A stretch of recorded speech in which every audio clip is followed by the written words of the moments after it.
배우시는가 인사하겠습니다. 사랑합니다. 축복합니다. 맞아야 것입니다.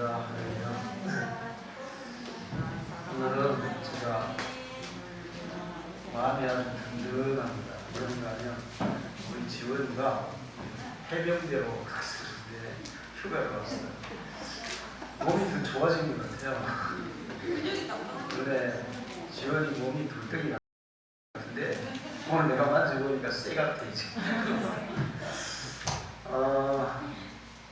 뭐 해병대 중에서도 또 그 센 훈련을 받는 그런, 우리 그날도 해병대 갔다 왔지.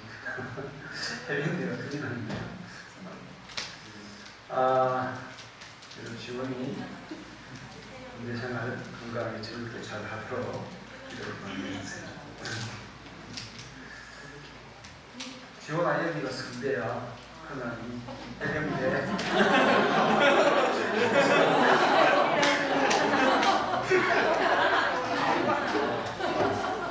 한번 되면 요만한 대접.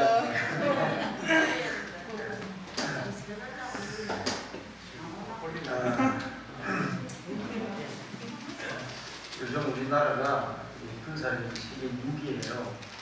근데 미국에서 이번에 미사일 제한을 풀어줘가지고 원래는 우리가 탄두 중량 1톤 이상 못 만들게 돼 있었는데 4톤짜리를 만들었어요. 근데 4톤짜리가 한번 빵 터지면 축구장 200개가 초토화되는 그런데 이번에 또 8톤짜리를 만들었대요.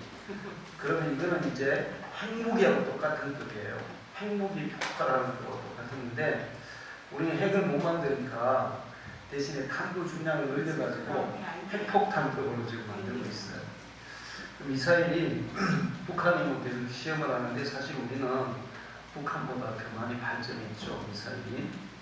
그 다음에 우주선까지도 지금 이제 만드는데 우주선을 만들면 그것은 곧 앞에다가 폭탄을 실으면 바로 미사일이 되는 거예요. SLBM까지 성공해서 이제 잠수함에서도 미사일을 쏠 수 있는 세계에서 7번째 그런 나라가 됐습니다. 우리 비행기도 지금 이제 KF-X라고 지금 우리나라에서 자체로 지금 만들었고 좀 있으면 이제 이게 실전에 배치될 것이고, 그 다음에 또 이제 그 잠수함, 군함 만드는 것도 정말 우리나라 워낙 배를 잘 만드니까 세계에서 부러워하는 그런 배들을 만들고 있어요. 좀 있으면 경항공모함과 이렇게 만든다고 하고, 미국이 조금만 양보하면 핵잠수함도 만드는, 잠수함 만드는 건 아무것도 아니에요. 어쨌든 우리의 군사력은 점점 강해지고 있는데 북한은 두려워할 필요는 없어요. 그 외에도 비밀리에 만드는 무기들이 많이 있습니다. 핵무기를 무력화시킬 수 있는 그런 것들도 지금 만들고 있어요.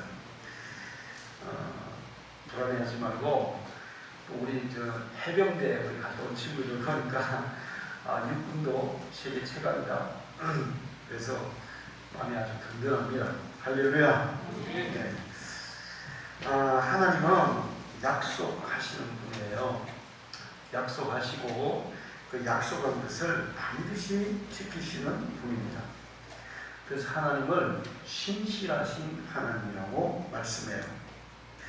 우리는 기도하고 잊어버렸는데 하나님은 우리의 기도를 잊지 않고 반드시 응답하세요.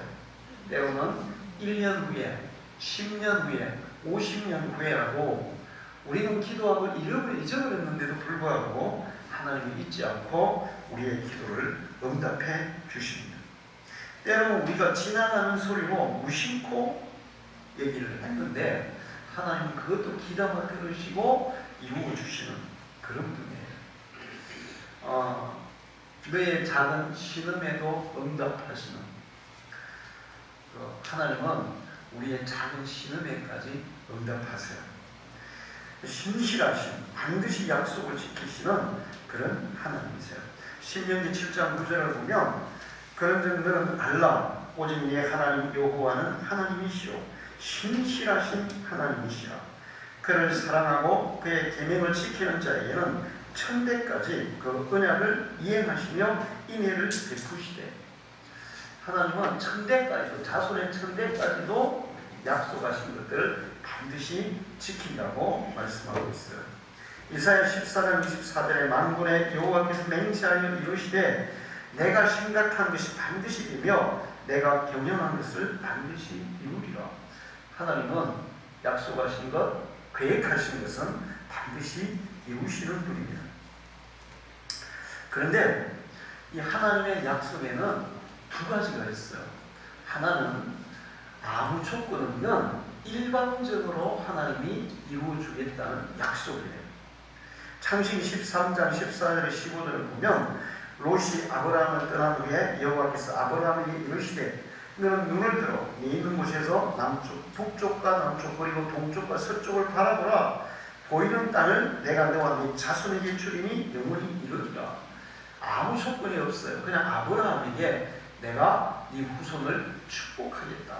하늘의 별처럼 땅의 모래처럼 많도록 만들어주겠다. 그렇게 일방적으로 그냥 약속을 하고 있어요. 창세기 35장 11절에 12절을 보면 하나님이 그에게 이르시되 나는 전능한 하나님이라 생육하여 번성하라. 한 백성과 백성들의 총회가 네게서 나고 왕들이 네 허리에서 나오리라. 네가 아브라함과 이삭에게 준 땅을 네게 주고 내가 내 후손에게도 그 땅을 주리라 하시고, 하나님이 야곱에게도 일방적으로 내가 이 땅을 주고 내 후손을 축복해 주겠다 약속을 하셨어요. 그리고 하나님은 그 약속을 다 이루셨습니다. 이렇게 하나님께서 우리에게 아무 조건 없이 그냥 무조건 내가 너를 축복하겠다 이런 일방적인 약속을 하시는 경우들이 많이 있어요, 성경에. 그리고 하나님은 그 약속하신 것을 다 이루셨어요. 그런데 이제 두 번째는 뭐냐면 조건 있는 약속이에요. 하나님께서 조건적인 약속, 네가 무엇을 하면 나도 너에게 이것을 해주겠다 하는 그런 약속이에요. 출애굽기 23장 25절을 보면 네 하나님 여호와를 섬기라. 그리하면 여호와가 너희 양식과 물에 복을 내리고 너희 중에서 병을 제하리니. 하나님을 섬기라. 자, 그 다음에 이제 단어가 그리하면이에요. 항상 이 조건적인 약속은 그리하면 내가 주겠다는 겁니다. 신명기 4장 1절을 보면 이스라엘아 이제 내가 너에게 가르쳐주는 규례와 법도를 듣고 준행하라. 그리하면 네가 살 것이요 너희 조상의 하나님 여호와께서 너에게 주시는 땅에 들어가서 그것을 얻게 되리라. 하나님의 율법, 계명, 법도를 지켜서 살아라. 그리하면 가나안 땅에 들어가서 하나님이 주시는 복을 누리면서 살게 될 것이다. 신명기 5장 16절에 너는 내 하나님 여호와께서 명령한 대로 내 부모를 공경하라. 그리하면 내 하나님 여호와가 내게 준 땅에서 내 생명이 길고 복을 누리리라. 부모를 공경하라.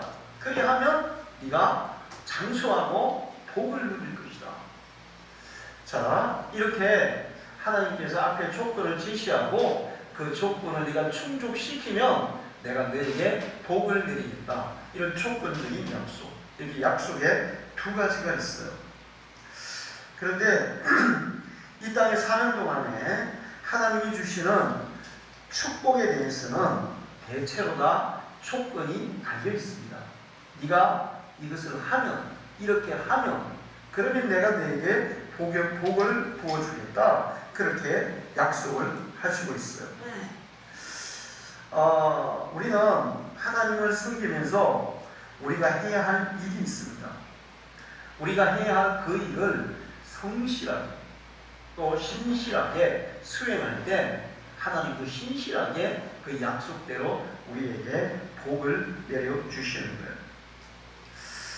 어리석은 사람들은 자기 노력만으로 무엇을 하려고 합니다.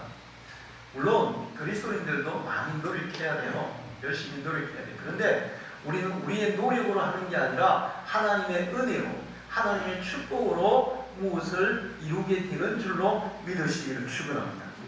제가 지금까지 살아오면서 수없이 경험했어요. 내 노력으로 되는 것이 아니라는 것을. 물론 나도 열심히 노력하지만 하나님은 노력 안 하는 사람에게도 은혜를 주시지 않아요. 노력하지만 하나님의 도움을 받아야 되는 것들을 수없이 경험했어요. 그런데 사람이 노력해서 이루는 것과 하나님이 복을 주셔서 이루는 것은 그 크기가, 그 차원이 많이 다르다는 것을 알 수가 있습니다. 우리가 도달할 수 없는, 이룰 수 없는 그런 일들도 하나님은 우리를 통해서 이루어 가시는 분인 줄로 믿습니다. 우리가 하나님을 알고 하나님의 뜻을 알고 그 뜻을 따라 순종하며 살아가면 하나님이 우리를 도우사 우리의 능력보다 더 크신 하나님의 능력으로 우리에게 큰 일을 이루어 주시는 거예요. 이것을 믿으시기 바랍니다. 하나님은 복을 주실 때 하나님이 말씀하신 것을 충족시키면, 그리하면 우리에게 복을 주세요. 신명기 28장 1절에 3절을 보면 네가 네 하나님 여호와의 말씀을 삼가듣고 내가 오늘 네게 명령하는 그의 모든 명령을 지켜야 하면 네 하나님 여호와께서 너를 세계 모든 민족에 뛰어나게 하실 것이라. 네가 네 하나님 여호와의 말씀을 청종하면 이 모든 복이 네게 임하여 네게 이르리니 성읍에서도 복을 받고 들에서도 복을 받을 것이며. 네가 하나님의 말씀을 잘 듣고 그 말씀을 그대로 따라서 살아가면, 할렐루야. 자, 이제 어떤 사람들은 목사님 하나님의 말씀대로 사는 게 너무 힘들어요. 왜 자꾸 힘든 일을 하라고 하세요? 이렇게 얘기해요. 근데 제가 살아보니까 하나님 말씀대로 안 사는 게 힘들더라고요. 말씀대로 사는 게 훨씬 쉬워요. 사실 쉬운 일이래요. 제가 강아지 얘기를 자꾸 하는데 저기 반달이 탈출왕이에요. 흑두 백두는 항상 이 반다리가 탈출해도 따라서 안 나갑니다. 그걸 따라서 안 나가요. 집에도 나갈 수 있는데 안 나가요. 저 안에서 항상 있어요. 그런데 여러분 저기 집 떠나면 무슨 고생이라 그러죠? 개고생. 반달이 밖에 나가면 쫄쫄 굶거든. 내가 밥을 안 좋아해. 그러니 밖에 나가서 한번 풀어봐. 그리고 밥을 한 이틀 안 주면 있잖아요. 제 앞에 가지고 알짱알짱합니다. 그래 나한테 잡혀줘요. 근데 저 안에 있는 것들은 그 안에서 편안해요. 굉장히 편안해요. 저 안에 사는 게 훨씬 편안해요. 밖에 나가서 지 맘대로 하는 게 훨씬 불안하고 위험하고, 잘못하면 잡혀갈 수도 있고 차에 치여 죽을 수도 있고 굶어 죽을 수도 있고 차오지간에 얼마나 불편한지 몰라요.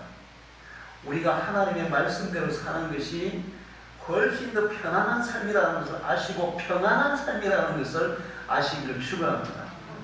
말씀대로 사는 게 훨씬 더 쉬운 거예요. 말씀대로 안 사는 게 어렵다니까. 한번 살아보십시오. 하나님은 우리에게 우리가 할 수 없는 것 절대로 시키지 않았어요. 성경에 그렇게 얘기했어요. 천사들에게 하라고 한 게 아니라 우리가 이 땅에 사는 우리가 할 수 있는 것들을 하나님은 다 말씀하셨다. 그리고 그 말씀을 따라 살면 우리의 삶은 편안하고 우리의 삶은 안정되고 안전하고 번성하게 될 줄로 믿습니다. 자, 집송이라는 사람이 있었는데 캐나다에서 가난한 집안으로 태어났어요. 어릴 때 학교를 제대로 못 다니고 물방앗간에서 심부름하는 그런 일을 하면서 자랐습니다. 그가 어른이 되어서 20만 에이크라는 산, 20만 에이크가 얼마인지 모르겠는데 어마어마하게 많은 것 같아요. 에이크라니까 전 계산이 안 되는데 참 어마어마하게 많은 산과 280마일의 철로를 개인 소유로 가진 그런 엄청난 부자가 됐어요. 손꼽히는 부자가 됐어요. 그래서 이제 사람들이 물었습니다. 당신이 이렇게 그 가난한 집에서 이렇게 정말 세계적인 부자가 될 수 있던 비결이 무엇입니까? 이렇게 물었더니 첫째, 술을 먹지 않는다. 둘째, 수고를 싫어하지 않는다. 그러니까 자기가 해야 할 일에 대해서 기꺼이 그 수고를 감당한다는데요. 셋째가 중요해요. 하나님을 성실하게 믿고 의심하지 않는다. 자, 하나님을 성실하게 믿어야 돼요. 할렐루야. 사람들이 다 하나님 믿죠. 그런데 불성실하게 믿는 사람이 많아요. 응? 하나님은 신실하고 성실하신 하나님이신데 그 하나님께서 우리에게 응답하실 때 성실한 성도들에게 하나님이 더 잘 응답해 주세요. 할렐루야. 그래서 이제 물은 사람이 그렇게 야 그거야 뭐 다 아는 사실 아닙니까? 그랬더니 이분이 이렇게 얘기했어요. 다 아는 사실이지만 실천하지 않으면 아무 소용이 없습니다. 실천해. 하나님의 말씀을 다 알아도 실천하지 않으면 아무 소용이 없는 거예요. 할렐루야. 실천해야 돼요. 하나님께서 우선적으로 복을 주시는 사람, 우선적으로 도우는 사람이 있어요. 대표적인 사람이 히스기야 왕이었습니다. 구약 성경에 보면 여러 왕들이 나오는데 그 중에 가장 훌륭한 왕, 가장 신실한 믿음의 왕은 다윗이고 그 다음이 히스기야 왕이었어요. 히스기야 왕은 왕이 되고 나서 우상을 싹 제거하고 산당도 제거하고 자기만 하나님을 잘 섬기는 게 아니라 백성들을 다 하나님을 잘 섬기도록 인도를 했습니다. 그런데 그때 이 세계를 지배하던 나라가 아시리아였어요. 아시리아가 이 남쪽으로 계속 진출해 오면서 북왕조 이스라엘을 멸망을 시켰습니다. 북왕조 이스라엘을 멸망을 시키고 주변 나라들을 다 점령했어요. 그래서 아시리아가 세계 최초의 제국이라고 얘기할 수 있는 그런 나라였어요. 그러면서 그 강력한 힘으로 남왕조 그 작은 유다와 비냐민 두 지파가 만든 그 남왕조 유다를 이제 공격해서 들어오기 시작했어요. 유다를 공격하면서 많은 그 견고한 성들을 막 무너뜨리면서 예루살렘을 향해 막 쳐들어갔습니다. 그리고 예루살렘을 포위한 거예요. 이스라엘은 이 아시리아를 이길 힘이 전혀 없었습니다. 그래서 아시리아의 사네립 왕이 항복 문서를 히스기야에 갖다 줬어요. 자, 항복해라. 그러면 너희들을 살려주겠다. 그냥 너희 땅에서 살게 해주겠다. 항복하면. 그러나 항복하지 않으면 너희들은 다 죽인다. 히스기야가 이 아시리아를 대항해서 싸울 힘이 전혀 없었어요. 그래서 어떻게 하냐 하면 그 항복 문서를 가지고 하나님의 성전으로 나아갑니다. 여러분도 문제가 있을 때 하나님의 성전으로 나아가기를 축원합니다. 그리고 열왕기하 19장 16절 20절을 보면 이렇게 기도해요. 여호와여 귀를 기울여 들으소서. 여호와여 눈을 떠서 보시옵소서. 하늘에 빈 살아계신 하나님을 비방하러 보낸 말을 들으시옵소서.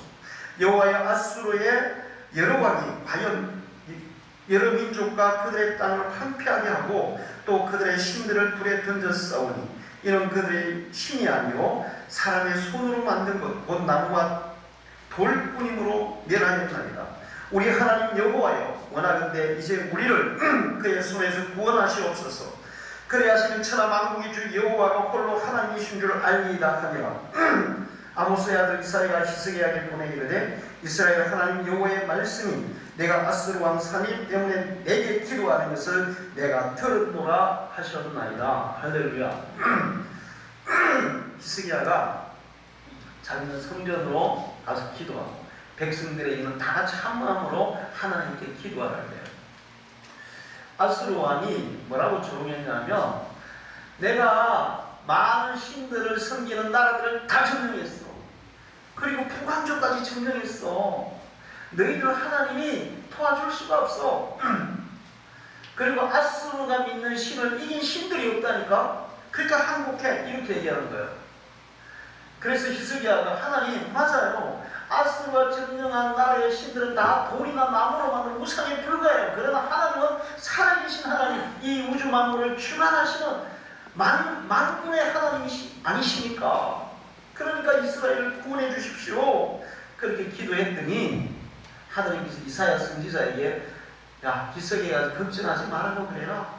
내가 너 기도를 이루어 주겠다고 그렇게 말씀하셨습니다. 이렇게 얘기하는 거예요. 그리고 그날 밤에 하나님께서 하나님의 군대를 이스라엘 군대는 아예 가만히 있었어. 아무도 싸우고 나가지도 않았어요.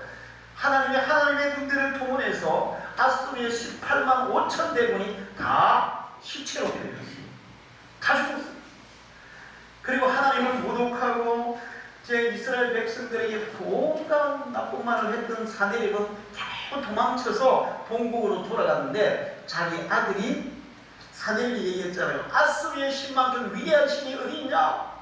그러면서 막 아수르의 신을 이길 신은 없다 이렇게 얘기했는데 지가 섬기는 그 신전에 들어가서 신전에서 이렇게 절을 할 때 자기 두 아들이 그 아버지 사내립을 칼로 찔러 죽여버렸습니다. 하나님은 감옥 가다가 그렇게 하나님을 모독하면 그래? 네 신이 그렇게 세? 그러면 네가 섬기는 그 신 앞에서 죽어봐. 그리고는 사내립은 거기서 죽었어요. 그러면서 이 강력한 아시리아가 순식간에 18만 5천 대군이 죽어버렸으니까 순식간에 나라가 확 무너지는 거예요. 그러면서 얼마 지나지 않아서 바벨론에서 아시리아는 멸망을 당하고 맙니다. 자, 그런데 하나님이 그걸로 끝나지 않았어요. 히스기야 왕이 죽을 병이 드는 거예요. 이사야 선지자가 당신은 이제 죽습니다. 모든 걸 정리하십시오. 그 얘기를 전해줬어요. 그때 히스기야가 그 얘기를 듣자마자 자기의 벽을 향해서 손을 들고 하나님 앞에 눈물로 기도하기 시작합니다. 간절히 기도해요. 이사야 38장 2절에서 5절에 히스기야가 얼굴을 벽으로 향하여 여호와께 기도하여 이르되 여호와여 구하오니 내가 주 앞에서 진실과 전심으로 행하며 주의 목전에서 선하게 행한 것을 기억하옵소서 하고 히스기야가 심히 통곡하니 이에 여호와의 말씀이 이사야에게 임하여 이르시되 너는 가서 히스기야에게 이르기를 네 조상 다윗의 하나님 여호와께서 이같이 말씀하시기를 내가 네 기도를 들었고 내 눈물을 보았노라. 내가 내 수완에 15년을 다하고 하나님이 즉시 히스기야의 기도를 들어서 그의 질병을 치료하시고 그의 수명을 15년을 연장시켜 주신 줄로 믿습니다. 자, 그런데 우리는 여기서 히스기야의 기도 내용에 주목해야 돼요. 그가 기도할 때 뭐라고 했냐면 내가 주 앞에서 진실과 전심으로 행하여 주의 목전에서 선하게 하는 것을 기억하옵소서. 내가 그동안의 평소에 하나님을 진실하게 성실하게 하나님을 잘 섬기고 사람들에게도 선하게 행한 거 하나님 그걸 기억하사 나를 살려주세요. 할렐루야. 이게 중요해요. 여러분이 어떤 문제가 있을 때 하나님께 기도합니다. 하나님 나 좀 도와주세요. 이렇게 기도하는 것보다 하나님 그동안에 내가 어떻게 살아온지 아시잖아요. 내가 얼마나 성실하게 주님을 섬긴지 아시잖아요. 그러므로 저를 도와주셔야 합니다. 저를 도와주십시오. 그럴 때 그냥 나를 도와주셔야 하는 기도보다 하나님의 응답이 빠를 줄로 믿습니다. 할렐루야. 제가 요즘 다은이하고 이렇게 얘기를 하다 보면 그냥 다은이가 그냥 이렇게 기도하면 하나님이 적시적시 응답을 잘 주세요. 시험을 봐야 되는데 시험 준비가 안 됐는데 가정예배 시간에 하나님 시험을 좀 연기해 주세요 했더니 그 다음날 바로 한 달 딱 연기되더라고요. 내가 그랬어요. 네가 시험 보고 바쁘고 공부할 것도 많고 그런데도 성실하게 네가 예배하고 기도하고 성실하게 그 반주도 열심히 하고 그러니까 하나님도 네가 그냥 지나간 소리를 해도 다 듣고 계시고 응답하시는 거야. 할렐루야. 여러분 하나님을 히스기야 왕처럼 성실하게 진실하게 전심으로 섬기시기를 축원합니다. 이웃들에게도 선하게 대하시기를 축원합니다. 그럴 때 여러분의 기도의 응답은 즉시 이루어질 줄로 믿습니다. 오늘 성경 말씀은 하나님이 우리에게 엄청난 축복들을 약속하고 있는데 그 축복을 주시기 위해서 우리에게 요구하는 게 있어요. 내가 이걸 정리를 해보니까 3가지로 정리가 되더라고요. 첫 번째가 뭐냐면 예수 믿는 사람은 하나님만 잘 섬기면 될까요? 이웃이나 함부로 해도 될까요? 우리가 하나님을 잘 섬기고 하나님을 잘 믿는다는 증거는 우리가 이웃에게 어떻게 대하느냐 거기에서 드러나게 되는 거예요. 할렐루야. 우리가 이웃에게 함부로 하고 이웃에게 말도 함부로 하고 행동도 함부로 하고 이웃을 노엽게 하고 하면 그 사람은 하나님을 잘 믿는 사람이 아닙니다. 우리가 하나님을 정말 신실하게 믿는다면 이웃에게도 스기야 왕처럼 내가 이웃에게 선하게 한 것을 기억하옵소서, 그렇게 될 줄로 믿어요. 그래서 오늘 거기 보면 첫 번째는 뭐냐면 이웃에게 사랑과 긍휼을 베풀어라. 이스라엘 백성들이 막 금식해요. 하나님 도와주세요. 막 금식하면서 기도해요. 그런데 이웃에게는 악을 행하는 거예요. 그래서 하나님이 야, 이웃에게 악을 행하면서 금식하면 무슨 소용이 있냐? 그런 금식은 나는 안 받아준다. 차라리 너희들은 이웃에게 선을 베푸는 그런 금식을 해라. 거기 보면 내가 기뻐하는 금식은 밥을 굶는 게 아니고 이웃의 흉악한 결박을 풀어주고 멍에의 줄을 끊어주고 압제당하는 자를 자유하게 하고 모든 멍에를 끊는 게 아니겠느냐. 또 주인자에게 네 양식을 나누어 주며 유리한 빈민을 네 집에 들이며 헐벗은 자를 보면 입히며 또 내 골육을 피하여 스스로 숨지 아니하시는 것이 아니겠느냐. 이웃을 보면, 어려운 이웃을 보면 노예된 이웃은 자유를 줘서 풀어주고 가난한 이웃은 먹을 주고 돌봐주고 또 가까운 친척이나 또 이웃이나 그 다음에 또 이 형제들이 와서 어려움을 호소하면 그냥 외면하지 말고 피하여 숨지 말고 그들의 그 호소를 들어주고 내가 도울 수 있는 만큼 최대한을 해서 도와주고 그렇게 하는 것이 내가 기뻐하는 금식이다. 할렐루야. 하나님 앞에 막 기도도 열심히 하고 금식도 열심히 하는데 이웃의 소리에는 귀를 딱 닫고 냉정하게 인색하게 하면 그것은 외식에 불과해요. 금식이 아니라 외식이에요. 바리새인들은 외식했어요. 하나님께서 계속 외식을 경계합니다. 밖에 가서 음식 먹는 거 말고 가식 찍는 걸 말하는 거예요. 가식. 하나님, 내가 일주일에 2번씩 금식하고 나는 11조도 드리고 이렇게 옷에다가 성경 구절 다 새겨다니고 그러니까 막 그러면서 자랑합니다.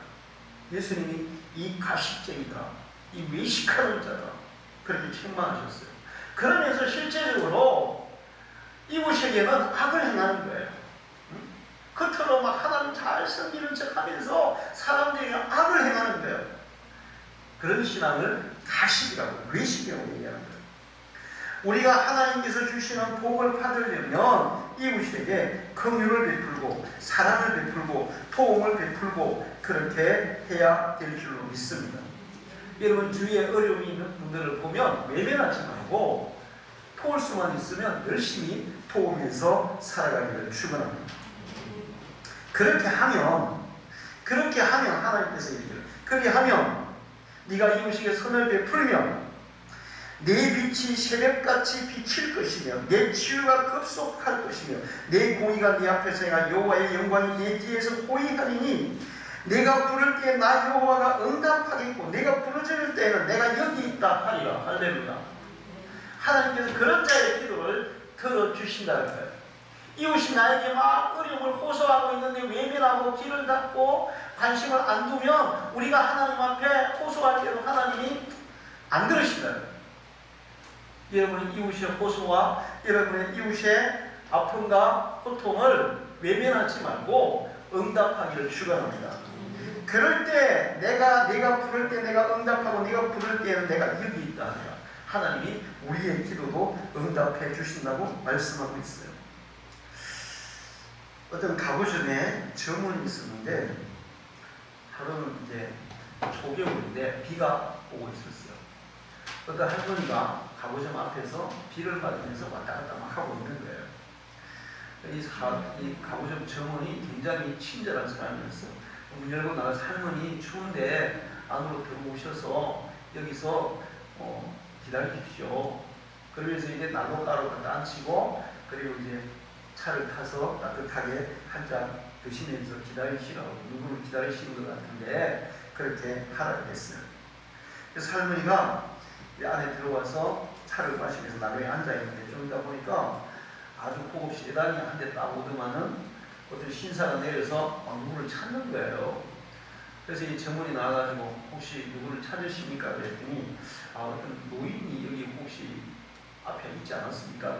예, 할머니 한 분이 계셨는데 비도 오고 추워서 제가 가게 안으로 들어와서 기다리고 했어요. 그래서 이제 보니까 바로 그 할머니가 이 신사의 어머니였어요. 그래서 고맙다면서 어머니를 모시고 갔어요. 그리고 며칠 후에 이 신사가 다시 찾아온 거예요. 그러면서 이제 뭐라고 하냐면 당신같이 그렇게 친절한 사람은 나는 믿을 수 있는 사람이라고 생각합니다.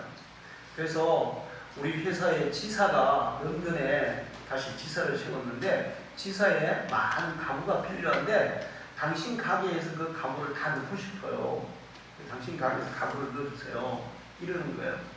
그래서 이제 그 가구를 넣어줬어요. 그리고 이 사람은 그분의 도움으로 바로 자립을 해서 가구점 사장이 됐습니다. 자, 그 친절이라는 것이 굉장히 작은 거잖아요. 그런데 그 작은 친절이 때로는 우리에게 큰 호의로 돌아올 수도 있는 거예요. 할렐루야. 하나님은 그렇게 하세요. 포시라는 그 소설에 그 길상이라는 주인공이 연변에서 가난한 가부댁, 여자아이 하나를 데리고 키우는 가부댁을 도와줍니다. 그들이 살 수 있도록 도와줘요. 그 시골이 지났어요. 근데 나중에 그 길상의 아들이 일본의 군인으로 잡혀갔다가 탈출을 해요. 그러다가 그 사람에게 아주 안 좋은 감정을 가지고 있는 사람들이 붙잡혀서 이제 총살을 당하려고 하는 그런 순간인데 그 도와줬던 가부댁에 총살시키려고 하는 사람이 살이야, 살이. 그래서 가가지고, 이 사람 부모들이 나를 도와서 우리가 살게겠다. 우리가 그때 죽었으면, 너는 우리 딸하고 결혼도 못했어. 응? 너하고 결혼할 수 있도록 해주신 분이 바로 그분들이야. 우리가 살려줘. 근데 막 죽이려는 거예요. 근데 이제 탈출을 시키는데, 마지막에 이 가부가 돈을 주면 탈출하려면 자기 집으로 몰래 데려가가지고 탈출하면 돈이 필요하니까 이걸 가지고 탈출해서 살아가라고. 그러면서 나는 네 부모에게 너무 큰 은혜를 입은 사람이라고 그러면서 살려주는 거예요.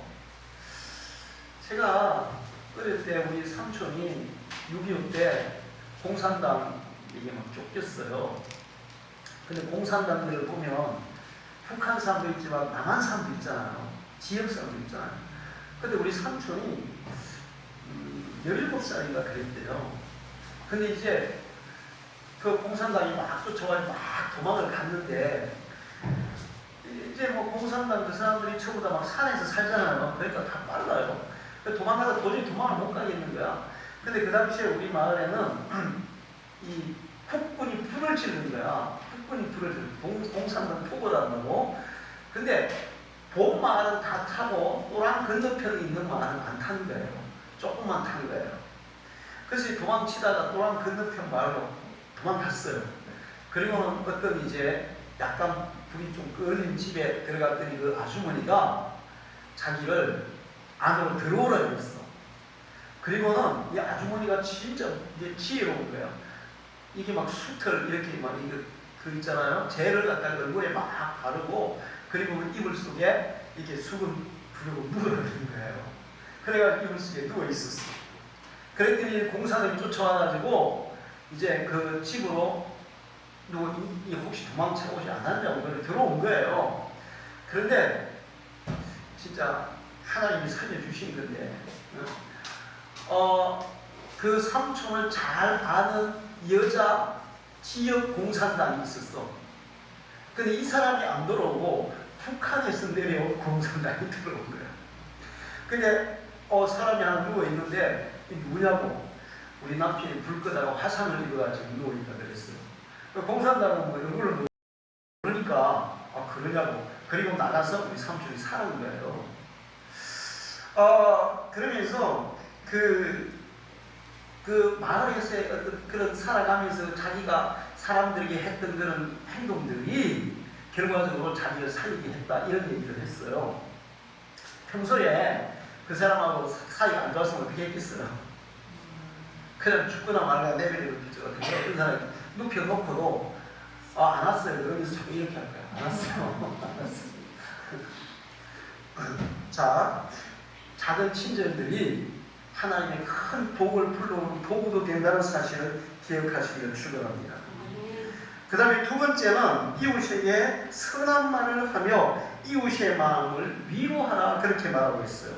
만일 내가 너희 중에서 멍에와 손가락들과 험한 말을 제하여 버리고 죽인 자의 내 심정을 동하며 괴로워하는 자의 심정을 만족하게 하며 이웃의 아픈 마음을 위로하면 말을 함부로 하지 않고 말을 선한 말을 하면 그리하면 내 빛이 흑암 중에 떠올라 내 어둠이 낮과 같이 될 것이며 여호와가 너를 항상 인도하여 마른 곳에서도 이 영혼을 만족하게 하며 내 뼈를 견고하게 하리니 너는 물된 동산 같겠고 물이 끊이지 아니하는 샘 같을 것이라.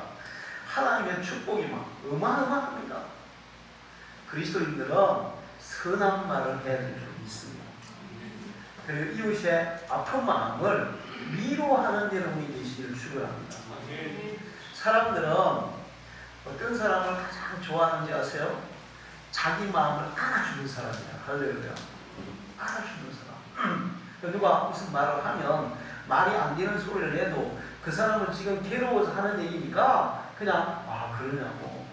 많이 힘들었겠다고. 그렇게 그 사람의 마음을 위로하고 알아주는 그런 여러분 되시기를 축원합니다.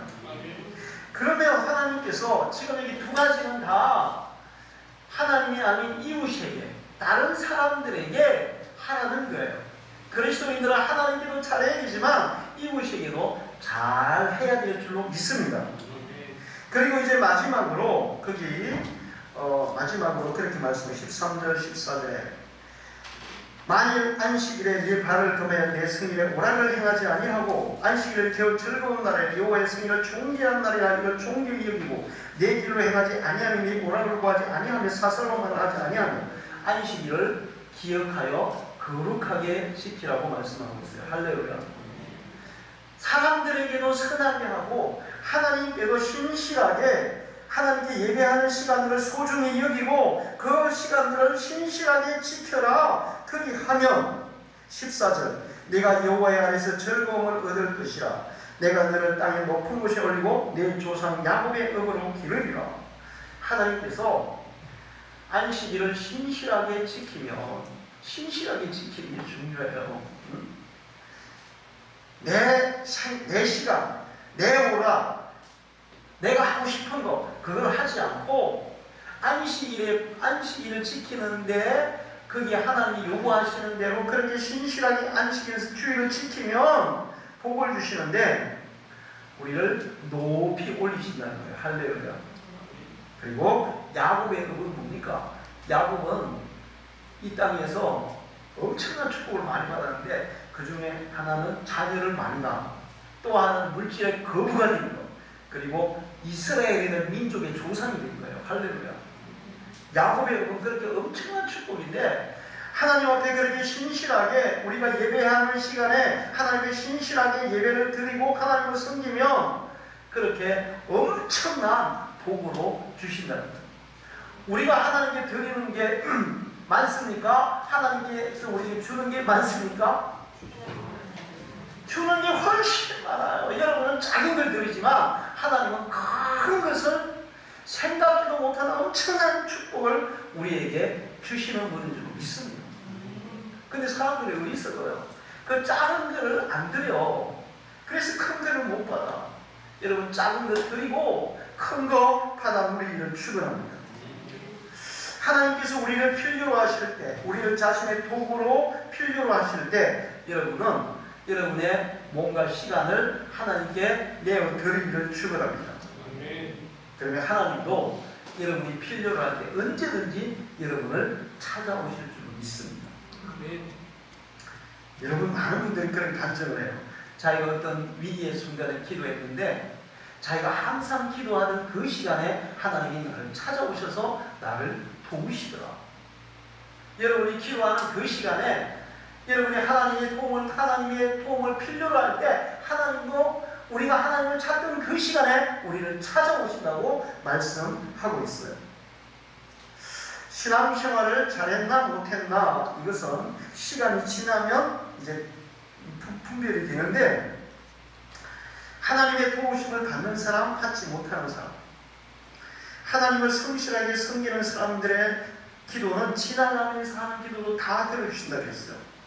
기도 응답을 받는 사람, 못 받는 사람, 삶이 점점 윤택해지는 사람, 점점 가난해지는 사람, 소원하고 꿈꾸던 것이 이루어지는 사람, 이루어지지 않는 사람, 자녀들이 잘 되는 사람, 별 볼 일 없이 되는 사람, 시간이 지나서 그들의 삶을 보면 그들이 신실하게 하나님을 섬겼는지 그것이 드러나요. 여러분은 신실하게 하나님을 섬기셔서 지금 성경에 약속하고 있는 엄청난 이 복들을 누리는 성도가 되기를 축원합니다. 우리 방주교회 성도들은 신실하게 하나님을 섬기시는데 더 신실하게 하나님을 섬기십시오. 여러분이 신실하게 정말 열심히 마음을 다해서 하나님을 섬기는 데는 사실 그게 우리가 하나님께 그렇게 열심히 한다 해도 하나님이 주시는 것에 비하면 아주 작은 게 불과해요.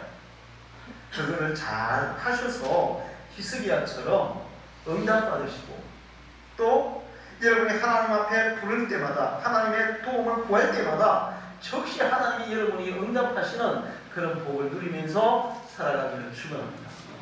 기도하겠습니다. 하나님 아버지 감사합니다. 오늘도 저희를 주의 부르시고 예배하게 하시며 귀한 말씀 주셔서 감사합니다. 하나님은 신실하신 하나님이십니다.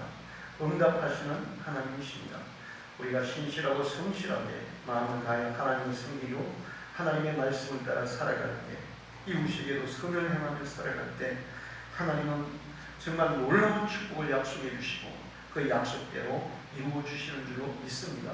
우리 모든 성도들이 이 말씀대로 살아서 하나님 주시는, 응답해 주시는 그 놀라운 역사를 누리며 살아가는 믿음의 사람이 되게 해 주옵소서. 예수님의 이름으로 기도하옵나이다. 아멘.